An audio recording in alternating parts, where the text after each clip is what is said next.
Hello and welcome to Lost Love Chronicles. Dear listeners, before we get started, drop a quick hi in the comments and let us know where you're tuning in from. Also, if you have any suggestions for us to make the channel better, please let us know. Now let's start with the story. So yeah, my girlfriend, ex now, Bailey, decided it would be fun to flirt with and kiss some rich stranger at a bar. Right in front of me.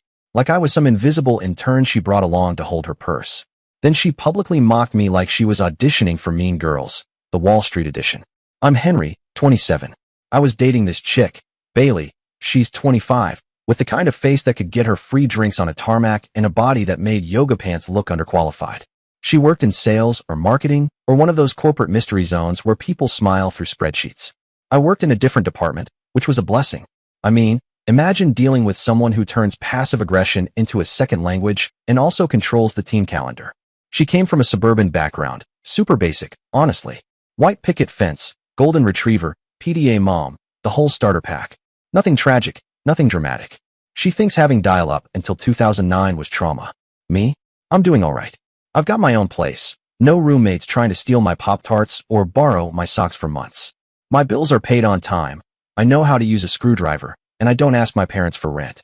That's like adulthood platinum status these days. But the true crown jewel of my life? My 1969 Chevy Chevelle. Midnight blue, white racing stripes, chrome rims that shine like guilt on a preacher. It's art on wheels. I inherited it from my uncle when he passed 5 years ago. Back then, it wasn't a car, it was a tetanus trap. A rusted-out skeleton on blocks, the kind of thing raccoons make into a condo. Most people would have taken one look and gone, yeah, that's going straight to the junkyard. But not me. No sir. I saw potential, like spotting the nerdy kid in high school and betting he'd own Amazon someday. I poured every spare dollar and weekend into that beast. Learned to wrench like my life depended on it, because frankly, sometimes it felt like it did. And I didn't go to some fancy auto school either. Nope, I got my degree from the University of YouTube and the forums of randomdudeswhofixstuff.net. I watched tutorials hosted by a guy named Big Dave who films everything in his driveway while yelling at his kids in the background. One time he fixed a carburetor while holding a sandwich. A sandwich. Now that's real mentorship. The first real win with the Chevelle? Getting the damn engine to turn over after 6 months of blood, sweat, and yelling at inanimate objects. I swear, when it finally coughed to life like an asthmatic bear, I nearly cried. Second win. Taking it around the block for the first time. It was like guiding Frankenstein's monster out for a joyride. Loud, slightly terrifying, and ridiculously satisfying. By the time I finally finished the paint job last year, midnight blue with white racing stripes that could seduce a traffic cop, I'd invested more hours into that car than most people put into a college degree. And honestly, I think my diploma has better resale value. So when I brought Bailey to meet the guys for the first time, I thought, cool, let's see if she can hang. And surprisingly, she did. She laughed at Blake's dumb jokes, like really dumb, the kind of jokes that make you question whether he should be allowed to vote. And she didn't even flinch when Landon started going off about his new PC build. Most people glaze over when he starts talking about GPUs and thermal paste like it's national news, but she nodded along like she cared. Hell, she even parked herself on the couch during game nights, scrolling through her phone but occasionally glancing up to shout, nice, when one of us pulled off a clutch kill or a clean headshot. Respectable. Now, Landon's been my day one since high school. Guy's a wizard with anything that plugs into a wall. I once bricked my PC trying to overclock it, don't ask, and he rebuilt it like he was fixing a Lego set. The man's like a human cheat code. Blake joined our squad in college. He's our wild card. Shows up Monday morning with stories like, so I accidentally got into a boat race with a Russian guy in Miami, and then proceeds to crush it at his finance job by 9 a.m. The guy can party till 4 and still write emails with the grammar of an Oxford professor by 7.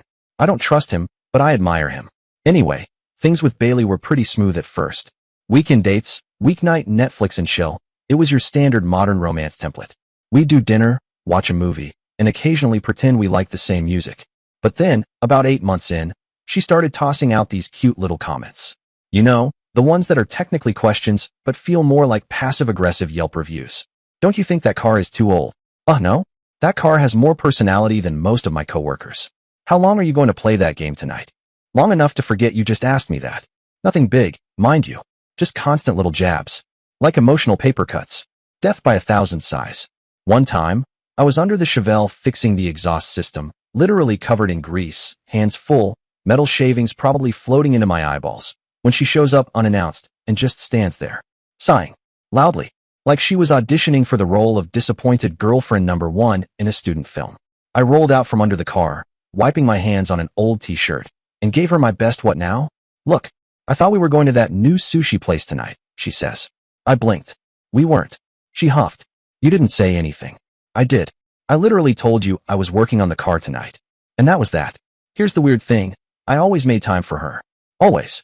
Like, I could have had a raid scheduled with the boys, the kind that takes planning, spreadsheets, snacks, and possibly a small prayer circle. But if Bailey wanted to go out, guess who was grabbing keys and pretending to enjoy overpriced tapas? If she wanted to binge some terrible reality show where people scream in hot tubs and throw drinks over sushi, I'd pause my game, drop the controller like it was on fire, and turn into her personal snuggle-based audience. Applause optional. I'd even take her for rides in the Chevelle, which, mind you, is not just a car. It's the car. My baby. My actual metal soulmate. And she'd act like she was having fun, wind in her hair, blasting classic rock like we were in a movie trailer. Then later she'd hit me with, it's kind of an old man car, don't you think? Like, ma'am, you just rode in the chariot of the gods and had the nerve to call it a retirement mobile? Then she started doing this super fun thing, forgetting we had plans. I'd show up to her apartment, buttoned up, hair combed, smelling like cologne that cost more than I care to admit, and she'd open the door in sweats, hair up in that chaotic bun of I have absolutely no intention of leaving this house. I'd be like, hey, babe, dinner reservation, remember? And she'd go all wide-eyed like I just told her aliens landed. I don't remember you confirming. So I pull out the receipts, aka our actual texts, and suddenly she remembers, but now it's my fault because I didn't remind her enough. Right. Next time I'll send a singing telegram and skywrite it over her building. Then there was the car meet incident. Oh boy. We roll up with the Chevelle, and I'm living my best life. Car guys are admiring the paint, asking about the engine. I'm in my zone, talking restoration, suspension, fuel delivery, happy place. One guy, total gearhead, comes up and starts grilling me about the specs. Bailey's standing next to me like she's waiting for a bus in Antarctica, arms crossed, face blank, fully checked out. Then, mid-sentence, this guy mentions he works at some tech startup, and suddenly she springs to life like a Disney animatronic. Oh, that's so interesting. Do you have a card? She says, like she's networking for LinkedIn and Tinder at the same time. Right in front of me. Later I bring it up, like, hey, that felt kind of off. And she hits me with, you're being paranoid. Oh, okay. So I'm crazy now. And that was just the start. The mind games leveled up fast. We'd make plans to watch a movie, simple night, popcorn, maybe a blanket fort if I was feeling nostalgic. She'd show up 2 hours late, talking about how work ran long or traffic was a nightmare. Meanwhile, her Instagram story showed her 3 Moscow mules deep at happy hour with her coworkers, cheersing like it's a shampoo commercial. I'd call her out, and suddenly I'm the controlling one, for checking her social media. Like, sorry for using the literal evidence you posted. But one night, that night's seared into my brain. It was my buddy Mike's birthday bash. Arcade bar downtown. Retro games, neon lights, adult Capri Suns, the works. I'd been hyped about it for weeks. Bailey knew. She even fake smiled about it multiple times. Then, day of, she texts me. Bailey, babe, I'm so sorry. My mom needs help with something. Total emergency. I can't make it. And I go, no worries. Family comes first. Like the supportive dumbass I was. 3 hours later, Landon sends me a photo. It's Bailey, on a rooftop bar, holding a mimosa, surrounded by her girlfriends, laughing like she just got accepted into Hogwarts. I stared at that photo like it owed me money. Next day, I confront her. So rooftop bar, huh? Thought you were rescuing your mom from a burning building. She looks at me with the audacity of a cat knocking over a glass and goes, I just needed a night out. I was afraid you'd be mad if I told you the truth. What? At that point, even Landon, my chillest, least dramatic friend, pulled me aside and went, bro, she's kind of messing with your head. Landon told me one night, while we were in the Gulag on Warzone, voice chat all serious between gunfire. Bro, she's kind of messing with your head. Right in between calling out enemies and reviving me. And Blake? He didn't hesitate to chime in. Yeah, man. My cousin's ex did the same thing. Played mind games like she was prepping for the psychological Olympics. I should have listened. I really should have. But you know how it is when you're deep in it. Knee-deep in relationship trench warfare, wearing blinders made of denial and nostalgia. You convince yourself it's just a rough patch when it's actually a demolition zone. Then Friday night happened.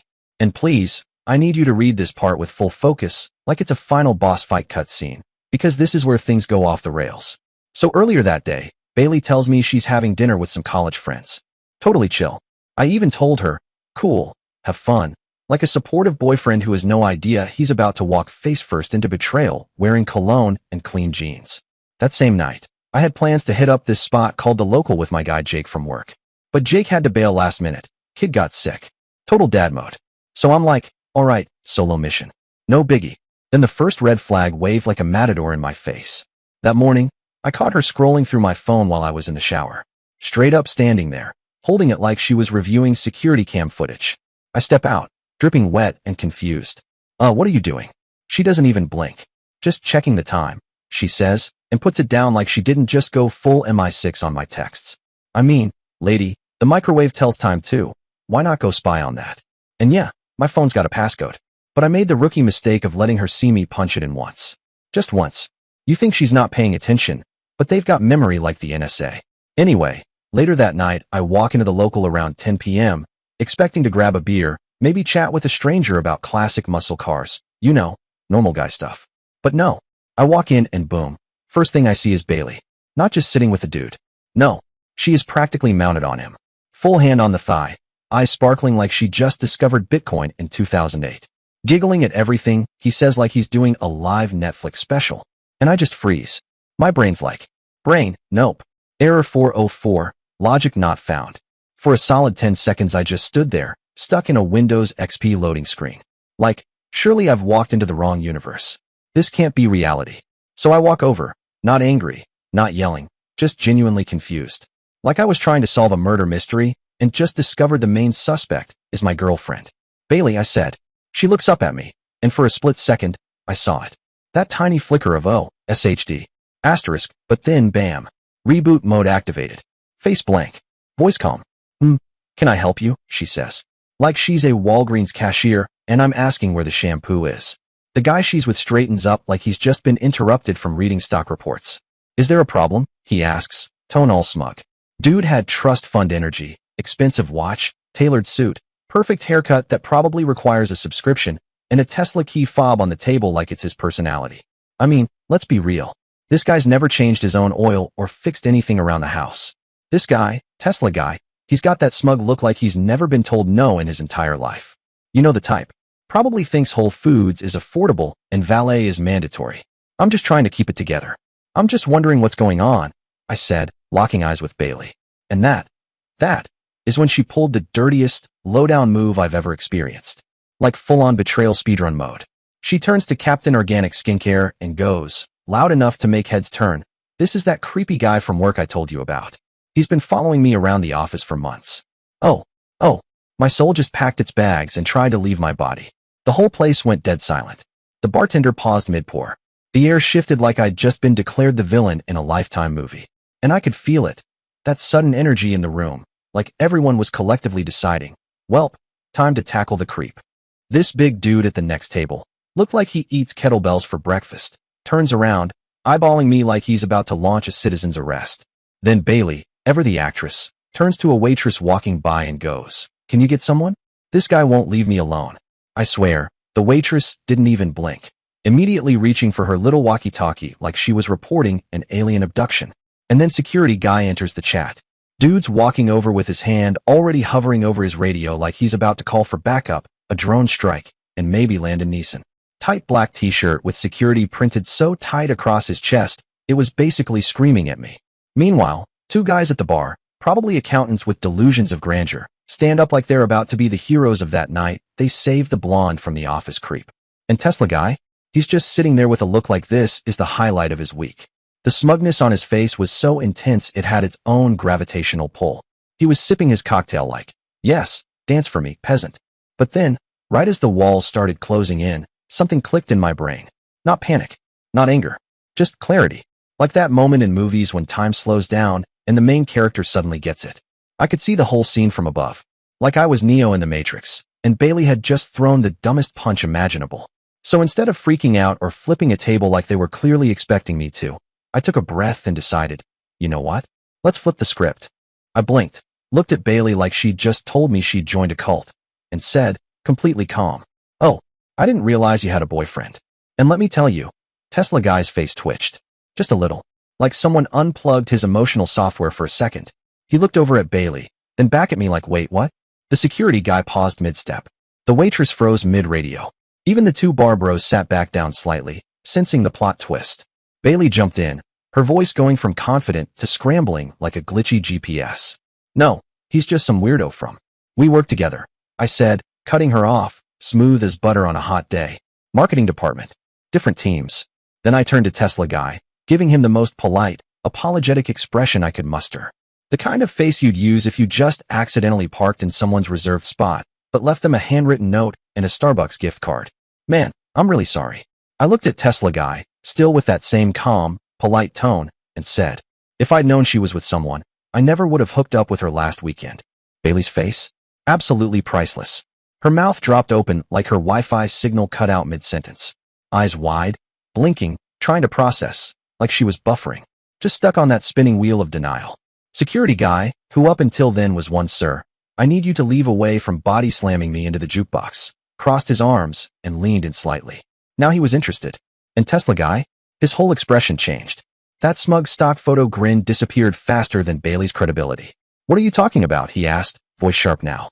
That calm, exfoliated energy? Gone. Replaced with cold, suspicious, did I just get played? Vibes. I didn't even flinch. Just pulled out my phone, opened the gallery, scrolled exactly 3 swipes. Because yes, I'm that guy who organizes his photos by event, date, and lighting quality, and found the golden ticket. It was a picture from the previous weekend. Me and Bailey, in bed, her head on my chest. Both of us smiling like we were the lead characters in a Netflix rom-com that ends with betrayal. Last Saturday, I said, holding the phone up. Really sorry, dude. I had no idea she was seeing someone. Tesla guy leaned over to look. Bailey?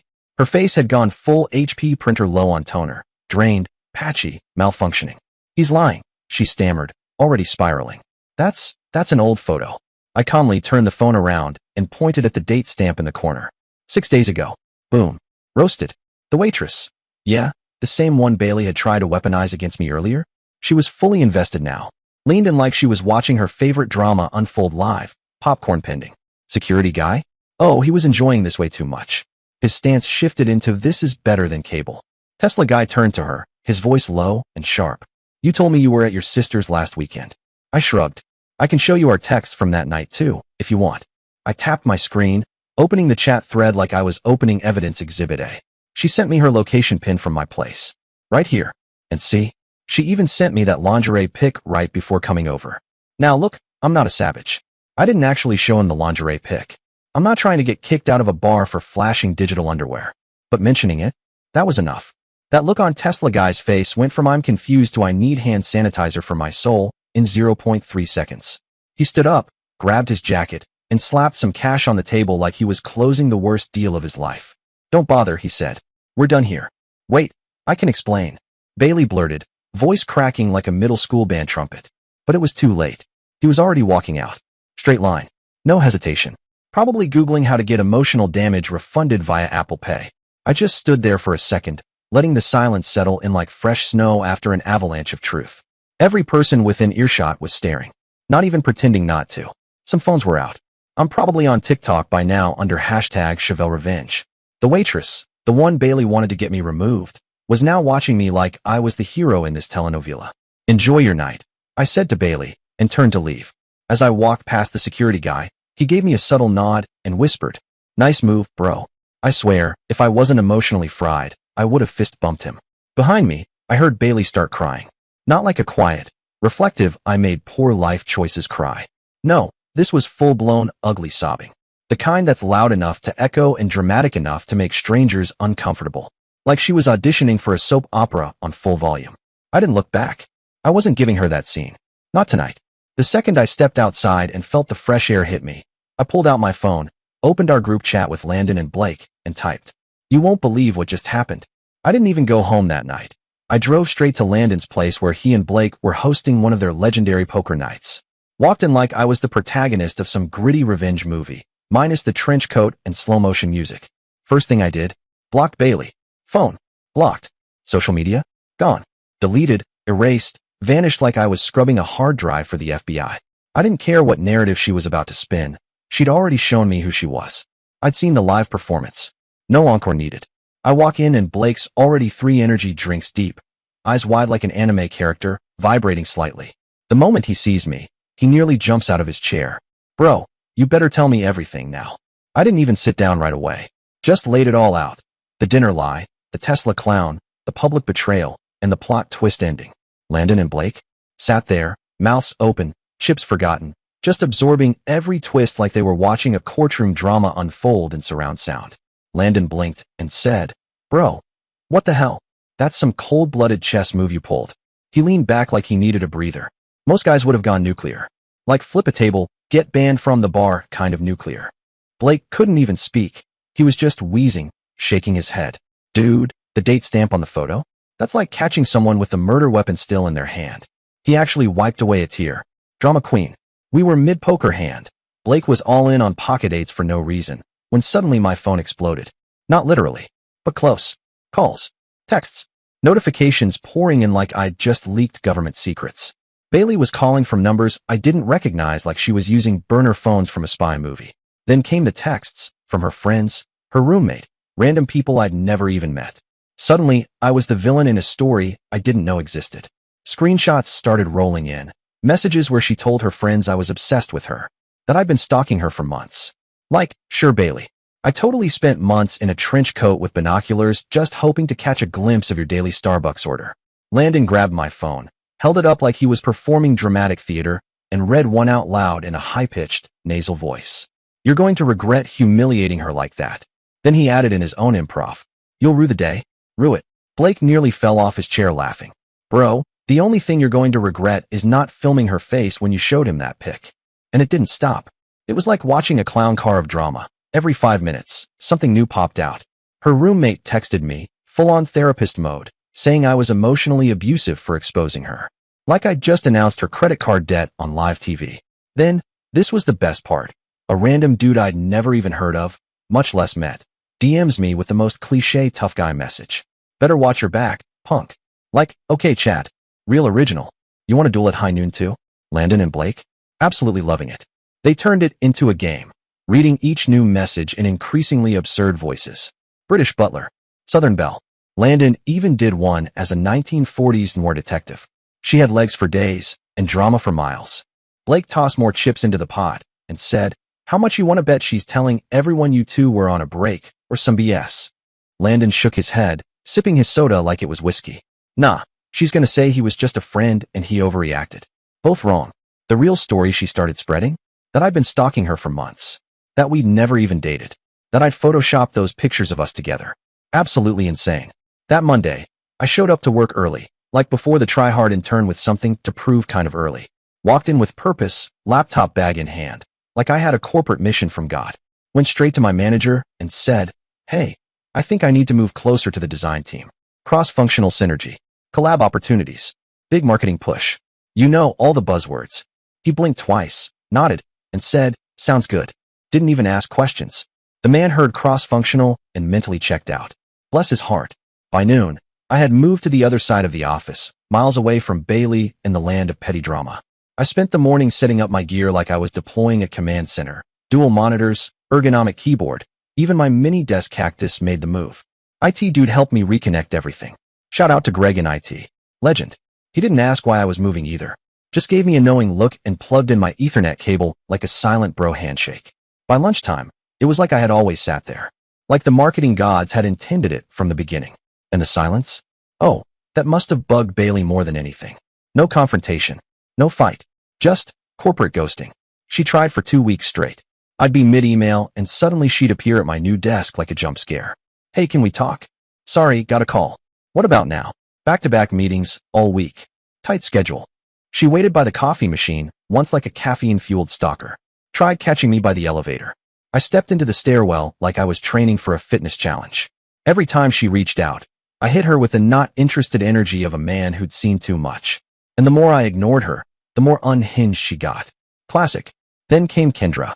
Ah yes, Kendra, her smug HR BFF with that permanent I read one psychology article in Cosmo expression. The kind of woman who once told me my classic Chevelle screamed insecurity, but said it like she was diagnosing me with a terminal case of toxic masculinity. I overheard her once in the break room whispering to Bailey, you should have ghosted him way earlier. That whole gamer thing is a red flag. Right. Heaven forbid a man has a hobby that doesn't involve brunch and podcasts. Then Kendra took it up a notch, started scheduling fake meetings with me. Real calendar invites. Subject: follow up on employee engagement strategy, which is HR code for trap. One time I walked into the conference room, and it was just her sitting there like she was waiting for her villain monologue cue. We need to talk about what happened. I didn't say a word, just turned around and left like I was exiting a bad sequel. I could feel her blinking behind me, probably mid-sentence. But the worst? The absolute bottom of the barrel? The parking garage ambush. I was walking to my car, keys in hand, just trying to go home and maybe live a normal, trauma-free evening, when she straight up materialized from behind a concrete pillar. Like Jason Voorhees in a pencil skirt.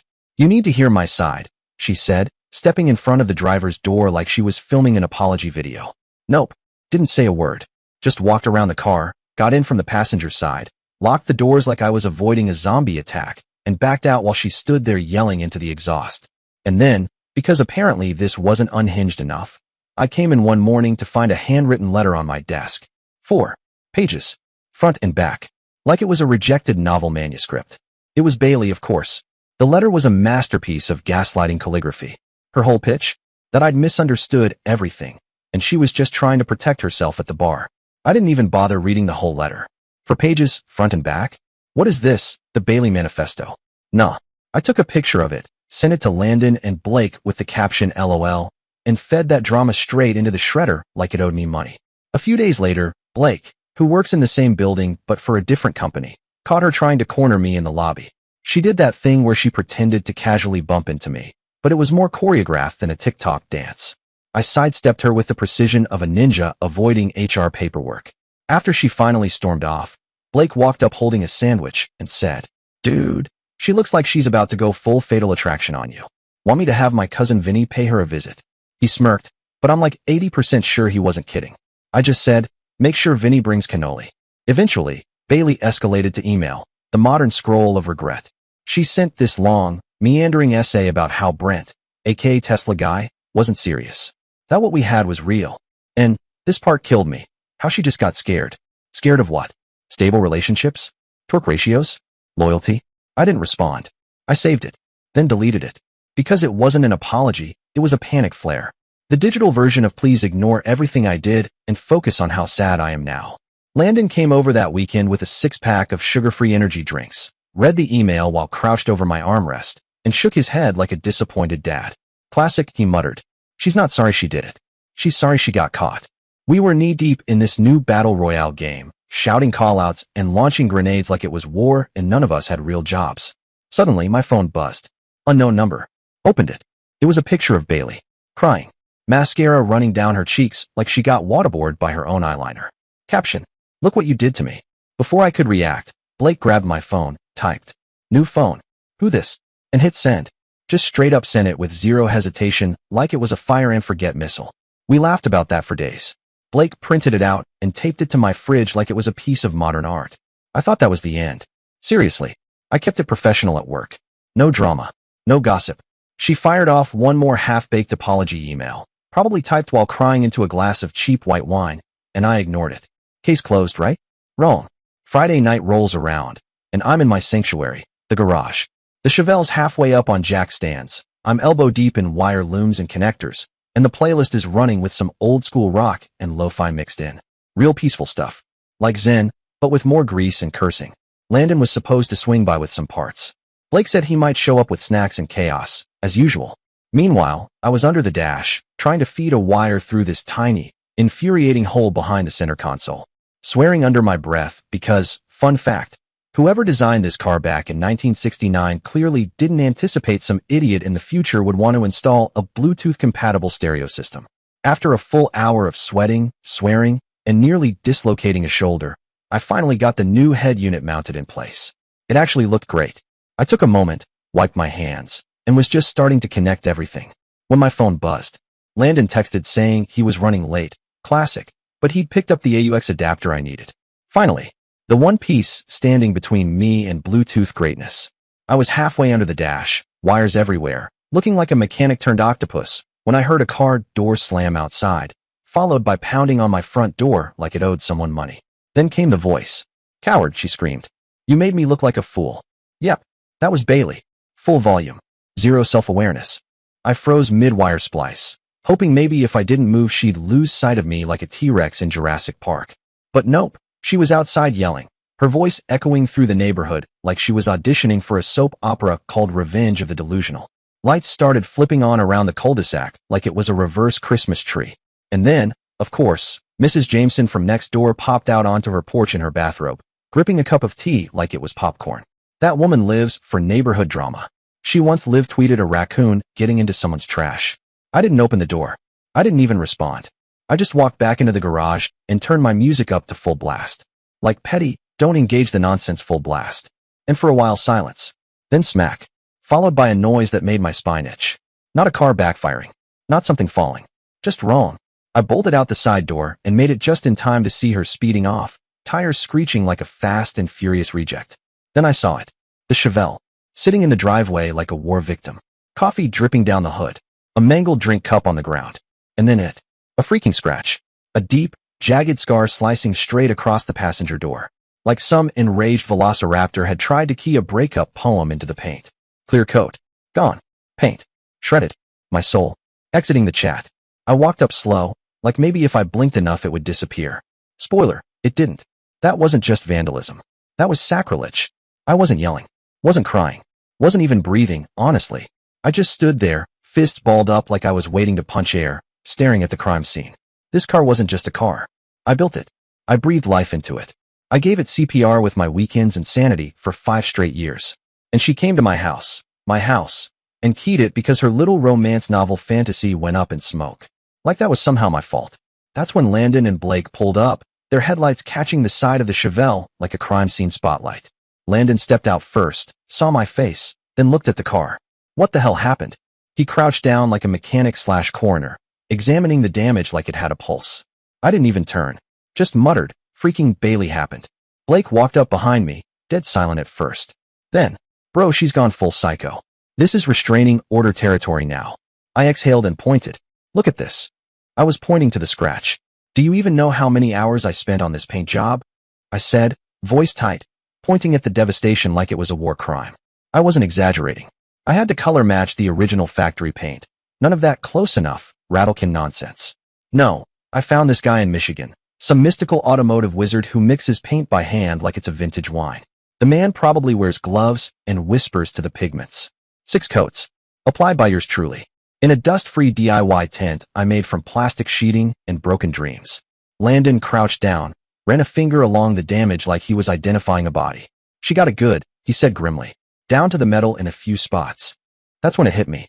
My phone. I blurted, practically leaping over a socket wrench. Please tell me it caught everything. I sprinted back into the garage like I was chasing a winning lottery ticket, flipped on the security system monitor, and boom, paid it. Best $200 I ever spent.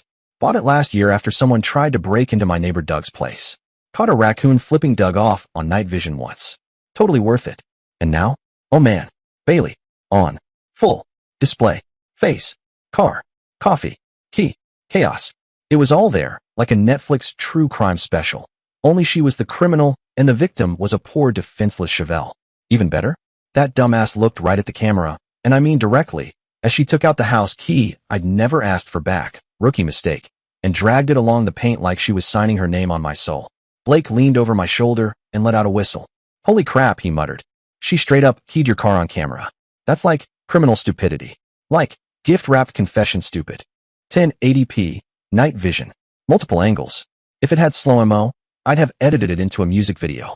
So I did what any man whose vintage car had just been assaulted on camera would do. I called the cops. Responding officer showed up and barely needed 5 minutes of footage before he just nodded and went. Yeah, she's gonna have a bad week. He stood there with his little notepad while Bailey's Oscar-winning tantrum played on loop behind him. Classic vandalism, he said, scribbling notes. Open and shut. We'll send someone to pick her up in the morning. Then, this part actually hurt a bit. He whistled when he saw the Chevelle. 1969, he asked. I nodded. He shook his head slowly, like he was at a funeral. Damn shame. You don't see him in this condition anymore. He took photos of the damage like it was evidence from a crime scene. Which, to be fair, it was, and had me fill out the usual forms. Told me to follow up with the prosecutor's office once the arrest report was filed. Now, this is where Blake shines. Guy's got a weird network. He knows a guy who knows a guy who probably used to run a speakeasy. My cousin used this lawyer once, Blake explained. Neighbor cut down his prize oak tree. Lawyer got him 3 times the tree's value and made the guy plant a new one. Dude doesn't mess around. I didn't even hesitate. I called the lawyer first thing Monday morning. Dude sounded like he'd been chewing gravel for breakfast and suing people for lunch. He listened patiently as I laid everything out. Bailey, the bar stunt, the coffee-baptized Chevelle, the key scratch of doom. When I told him I had video evidence, he just chuckled. That's a slam dunk, kid. Criminal vandalism and a civil case for damages? Textbook. Then he got serious. Keep that video. Make backups. Multiple backups.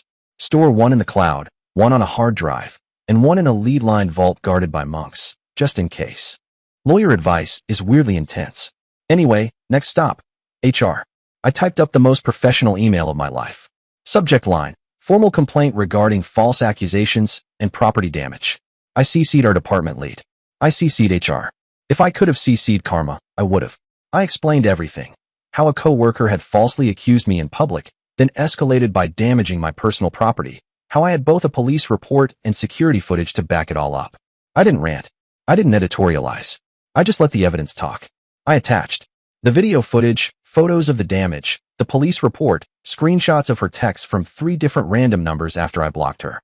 One especially ironic message where she said, "I'm not crazy. You just made me act that way." By Monday afternoon, Bailey was gone. No announcement. No memo. Just vanished. Her desk cleared. Access badge deactivated. Like Thanos, snapped her out of the org chart. Apparently, according to office legend, she'd shown up that morning like it was just another day in HR paradise. Security had to walk her out. My buddy from IT, who handles the conference room A/V, told me the best part. HR sat her down, played the keying footage on the big conference room TV, full screen, and then just stared at her like, "You got anything else to add?" According to him, she started all smug with her usual, "He's obsessed with me" routine, and then within 30 seconds went from mean girl to sad raccoon being walked to her car with a box of succulents and a framed photo of her dog. And like a persistent horror movie villain, she still wasn't done. She tried again. New number. New fake apologies. Once, she even showed up by accident in the lobby and got escorted out like she was trying to sneak into Coachella with a fake wristband. And then came the text that truly broke the irony meter. From yet another unknown number. "I'm sorry about your car, but you humiliated me in front of everyone." I didn't even reply to that last text. Just forwarded it straight to my lawyer, added a subject line that said, "More gold for the folder," and kept it moving. 2 weeks after filing the police report, I got the call. It was the detective assigned to the case. Gruff voice, no-nonsense tone, probably moonlights as a tired dad. "We filed formal charges, criminal mischief and vandalism," he said. She was arrested, processed, and released on her own recognizance. Court set for next month. I said, "Thanks, detective," and then immediately told Landon and Blake, who both offered to bake a cake with congrats on the charges and frosting. Meanwhile, my lawyer was on his game. Filed the civil suit for damages without breaking stride. The man moves like an expensive assassin in a 3-piece suit. We had everything. An itemized repair estimate, invoice from the detail shop, custom paint cost, labor hours. Even compensation for loss of use while the Chevelle was off the road, which my lawyer called emotional distress in automotive form. Then came small claims court. Let me tell you something. Courtrooms smell like carpet cleaner and disappointment. I came prepped like it was a final exam. Receipts? Check. Photos? Check. Detail shop invoice? Check. 3 different USB drives with the security footage? Check, check, and check. I even labeled one Exhibit A. Bailey being a menace just for fun. Blake and Landon showed up too. Support crew in full sarcasm mode. Blake wore a tie, just to look legit, and whispered, "I object," every time Bailey made a face. When it was our turn, the judge didn't need long.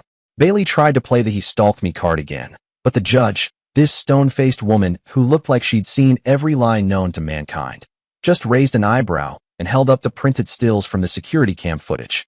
"Is this you keying his car after trespassing on his property?" she asked. Bailey fumbled, mumbled something about emotional reaction, tried to turn it around by saying I emotionally abused her by humiliating her at the bar. The judge tilted her head like a disappointed aunt and replied, "So your response to alleged embarrassment was to commit felony-level vandalism. That's like someone cutting you off in traffic, so you followed them home and slashed their tires." Even Blake held back a laugh. Verdict: $3,200 in damages, plus court costs. When Bailey whined that she couldn't afford it, the judge didn't flinch. "Then you'll pay $500 a month until it's done," she said, dry as toast. "With interest." On the way out, Bailey tried one last scene in the parking lot. This isn't fair, she snapped. You're ruining my life over a stupid scratch. I looked at her dead in the eyes and replied, Yep, this is what happens when you touch my car. Get lost. Then I slid into the Chevelle like it was a movie trailer, fired up the engine, and peeled off with zero regrets and a flawless exhaust note. Later that night, I got an email. Subject line, I hope you're happy. Inside, just a screenshot of her bank account, showing the first $500 payment to me. I didn't reply to that email, of course. But yeah, I was pretty damn happy. That screenshot of her bank account was the most satisfying thing I'd seen since my Chevelle's paint dried. That was months ago. Since then, life's been solid. No girlfriend. No crying texts. No fake it wasn't like that DMs. Just me, my car, and an aggressively stable amount of peace and quiet. Work's been good, too. The campaign I was grinding when all that chaos started? Crushed. It landed like a fireball. Got me a raise, a promotion, and an office with an actual door that closes. You'd think I'd been knighted or something. Now I manage 5 people. I call them my team rocket behind their backs because half the time they're blasting off again on the wrong deliverables. But hey, they try. More remote hours, fewer sad desk lunches where I awkwardly forked leftover pasta while someone warmed up fish in the break room microwave. I can eat in peace now. I've even been eating salads voluntarily. Personal growth. And the pay bump? Okay, not billionaire yacht club money, but enough to finally justify hitting checkout on the parts that had been sitting in my online cart since Obama's second term. First paycheck hit. I stared at that number and whispered, You beautiful creature, you. Then I did what any responsible adult would do. Dropped a chunk of it directly into the Chevelle. New sound system. Reupholstered leather. Full interior detail. And, the holy grail, ceramic coating. If you've never ceramic coated your ride, I'll explain it in plain English. Water fears me now. Rain hits the Chevelle and just runs for its life. Minor scratches? Buffed out like a bad Tinder date. And the paint? The midnight blue looks so deep, I'm tempted to throw a coin in and make a wish. Then Landon came over one weekend with a 6-pack, a toolbox, and that let's break something expensive grin. We installed a better carb, new intake manifold, and a performance chip that added about 15% more horsepower. She purrs now. Well, more like growls with authority, but you get the idea. We took her out for a celebratory rip on the stretch of empty highway past the industrial district. Hit 110 miles per hour. Backed off only because a squirrel crossed the road like it was checking its 401k. Blake was in the passenger seat, holding my phone. The video he got? Pure gold. You hear the roar of the engine, and over it, Blake yelling, Holy crap, dude, like he just saw Jesus in the clouds. We posted it online. Car guys started flooding the comments like, Build specs, bro. What headers you running? I would sell my family for that sound. That weekend, we hit a classic car show a couple towns over.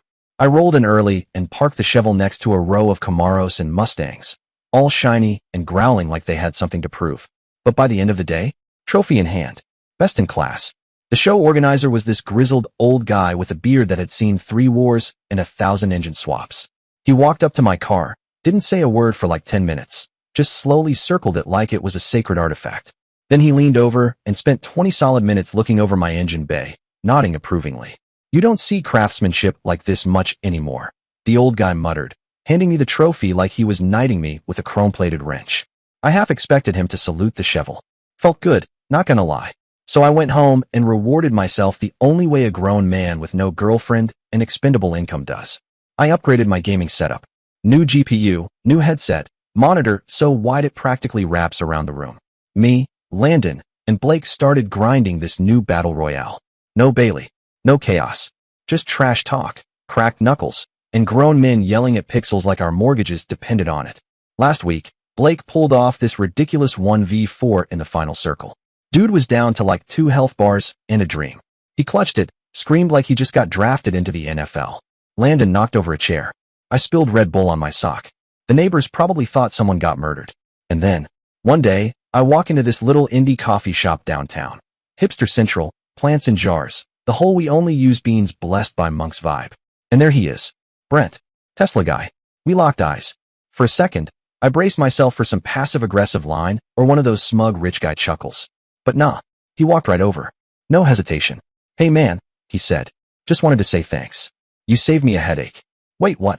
Turns out she'd been seeing him for over a month before that fateful rooftop bar night. Told him she was single. Played innocent. The usual greatest hits of gaslighting, Bailey edition. She had this whole other persona with me, Brent said, shaking his head. Told me she was taking MBA classes. Said she didn't play games and wanted something serious. I snorted into my overpriced cappuccino. Bro, she was playing more games than my Steam library. We actually ended up exchanging numbers. Turns out he's really into classic cars. His dad has a '67 Mustang they restored together. Respect. Now we're meeting up at a car show next month. Funny how the universe throws out the trash and hands you a wrench buddy instead. He texted me last weekend. Some car meet out in an industrial park on the edge of town. Bunch of exotics, muscle, imports, the whole lineup.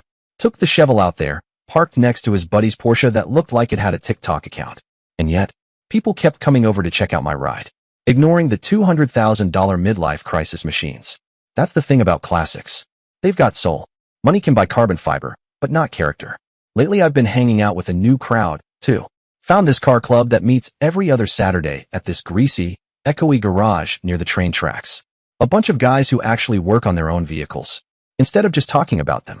First time I pulled the Chevelle into that garage, I swear the whole club stopped like I'd just driven in with Beyoncé riding shotgun. They all just kind of circled around the car like a bunch of priests about to perform a blessing. 3 hours straight of nothing but gearhead gospel, compression ratios, valve timing, headers, carburetor swaps. Nobody asked what I did for work. Nobody cared about my salary or how many followers I had. It was just, who tuned your suspension? What heads are you running? You do the paint yourself. My kind of people. The vibe was immaculate. Then, last weekend, Blake's girlfriend brought her friend Savannah to our monthly poker night. I braced for the usual. How long does this take? Or do you guys always yell this much? Nope. Homegirl sat down, shuffled like a pro, took $40 off me, and didn't blink. Didn't even flinch when Blake opened a bag of off-brand cheese puffs that turned everyone's fingers radioactive orange. She even complimented the chips and dip dinner setup. This is actually better than half the dates I've been on, she said, eating salsa like it was fine dining. We exchanged numbers after the game. Might grab dinner next week. No pressure, no expectations, no insane exes lurking in the bushes with coffee and a house key. Anyway, fast forward a few nights. We're at Landon's place for our usual game night, controllers in hand, trash talk flying, Blake mid-rant about his terrible aim, and someone casually drops Bailey's name. I actually had to pause for a second like, wait, who? Apparently, she's been posting cryptic nonsense online. Some people will get what they deserve. Karma's real. Beware the quiet ones. You know, basic villain origin story captions. Honestly, couldn't care less. While she's out there still making monthly payments on my car repair fund, I'm cruising in a ceramic-coated, engine-tuned, bass-thumping dream machine, living like a man who pays extra for guac and doesn't blink. Some days I think about that night at the bar. How it could have gone sideways. How I could have yelled. Gotten dragged out by security. Begged like some sad sitcom character who doesn't know the season's already canceled. But nah, I went full Uno reverse. Let the facts do the talking. And when she came back screaming, hoping for fireworks, I gave her silence and a police report. I didn't go low. I went legal. I didn't scream. I hit her with a high-def zoom and court dates. She thought she was playing checkers. I played 4K chess. So yeah, if there's a moral to this twisted little soap opera, it's simple. Document everything. Install security cameras. Back up your backups. And for the love of V8 engines, never date a girl who thinks a Chevy like mine is too old school. Dear listeners, please share your thoughts in the comments section below and don't forget to like, share, and subscribe.